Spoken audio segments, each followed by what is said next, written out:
The polymath is back in town. Dr. John DiMartini hosted an evening talk in Johannesburg titled Make the Most of Your Life.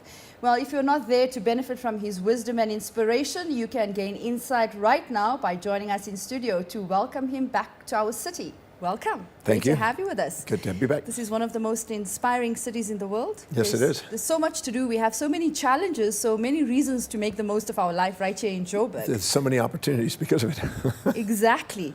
But tell us, in essence, what your talk was about last night, John. Well, you made a statement before that there's a natural yearning for every individual to want to make a difference. Sure. And many people compare themselves to other people instead of comparing their daily actions, their own actions to their own highest priorities, their own values in life, their own goals. And so what happens is they tend to shrink instead of shine. They tend to minimize instead of opportunize.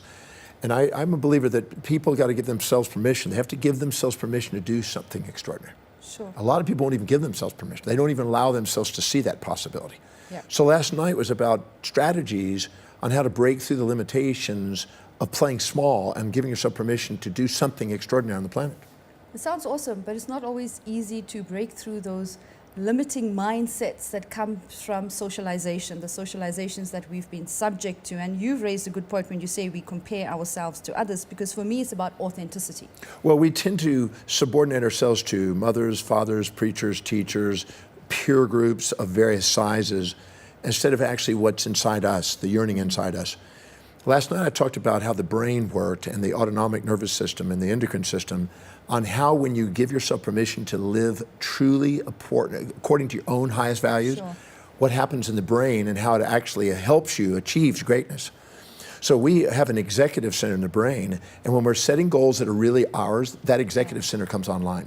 Sure. And that is involved in inspired vision, that's involved in strategic planning, executing plans, self-governance, and it actually allows the area of the brain that brings harmony and order into physiology to allow us to have more vitality and more life, in a sense, in what we express. And we're able to do more with our life. So it's so important to prioritize our life and to live by what's really meaningful to us in a way that it serves other people. That's what fulfillment comes from. I think we're reading each other's minds today, because I was going to actually ask you about the brain, this amazing organ that we have, and how can we actually use positive affirmations to shift away from the negative self-talk and actually appreciate this organ and how it can serve us. Well, I'm a believer in what we say to ourselves does have an impact. And I basically said last night, give yourself permission. I now give myself permission to do something extraordinary on planet Earth. I now give myself permission to be me, Sure. the magnificent me that I am. Because sometimes we are so comparing to other people that we're not honoring our magnificence. And we're living in insignificance instead of magnificence. So I told people to make a list of the things that they're absolutely certain that are true and important to them, and start filling their day with true highest priority actions that are meaningful. Yeah. And because it's like a piggy bank. You fill a piggy bank up, it becomes a piggy bank. If you take little action steps and build momentum with incremental changes and incremental actions that go towards big dreams, you get big dreams done. Okay. And some people don't give themselves permission to go after that. They don't believe they can, when the fact is you can. So we can use positive affirmations to kind of set that pattern in place to lead to inspired action, because it can be quite challenging for someone, let's say, sitting with a set of circumstances that seems insurmountable to get through at the moment. Well, an affirmation is not necessarily just a positive statement. Yeah. An affirmation is that statement that you want to make firm in your mind. And when you make statements that are just, I'm always happy, I'm never sad, I'm always positive, I'm never negative, you're setting up kind of a delusion. Yeah. But if you say that no matter what happens, I see how it serves my ultimate outcome. Wisdom is seeing how whatever's going on in your life, how it's helping you fulfill what's meaningful to you. One of the greatest questions you ask is, whatever I've experienced today, no matter whether it's supportive or challenge, no matter whether it's positive or negative, how's it helping me get one step closer to what I would love to contribute to the planet, what I would love to do in life? And that way you can see things on the way, not in the way. Yeah. And statements that are reminding you of things that are proven to work in your life, and accumulate those statements and fill your day with that. Fill it up with things that are inspiring to you. It won't fill up with things that don't. You get way more done by doing that. Why do we compare ourselves to others? I mean, I'm still guilty of doing that.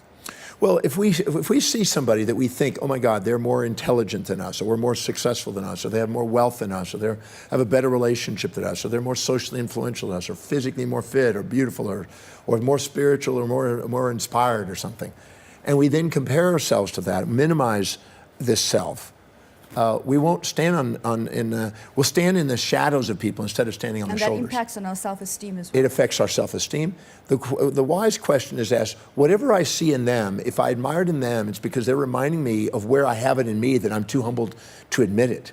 Find out where and when you demonstrate it to the same degree so you can stand on their shoulders instead of standing in their shadows. Mm-hmm.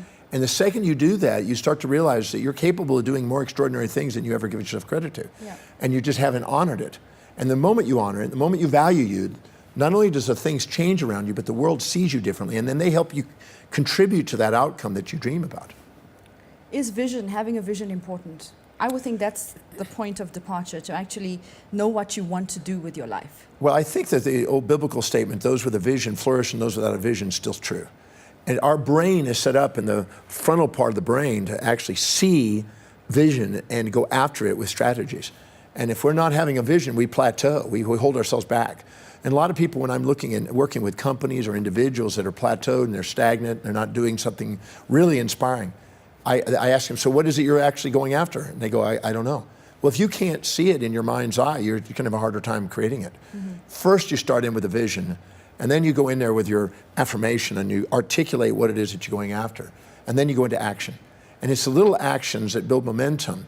You know, if you take a domino that's this size and put it next to a domino that's 1.6 times that, and put it next domino that's 1.6 times that, or 1.5 times it, and you lean that one over, it will knock the other one down, and eventually it'll knock down a whole Empire State Building. Yeah. So the domino effect is the ripple effect that we have capacity to do with little daily actions that lead to big dreams. Sure. And sometimes when people are fantasizing about the big goal and they aren't willing to go into daily actions, little steps. And then there's no strategy.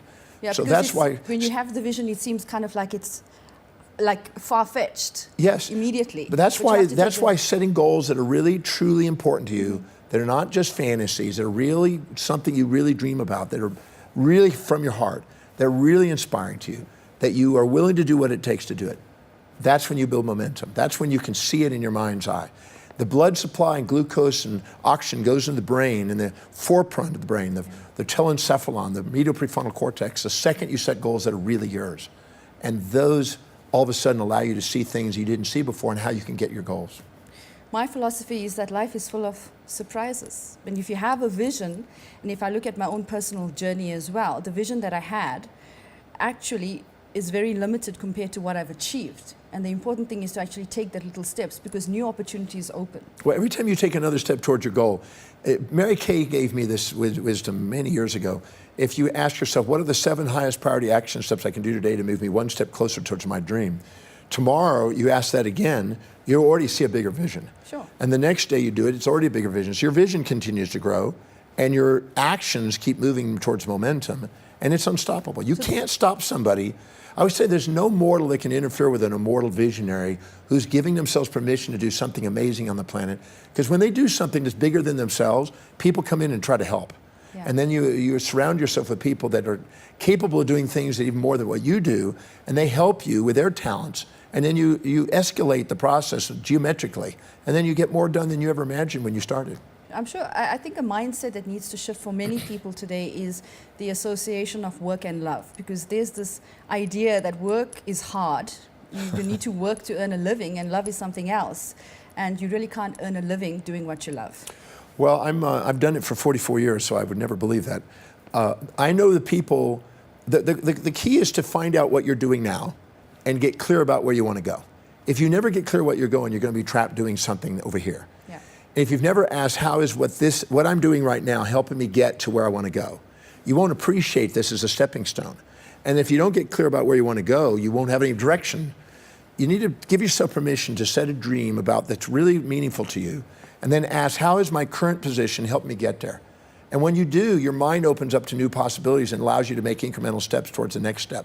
Then you realize that there's no mistake there. It's not something nothing to be, that you got to get rid of. It's something you can be grateful for as a stepping stone to the next phase of your life. But get clear about what you want and give yourself permission to go after it. Thank you so much for your time, John. Thank you.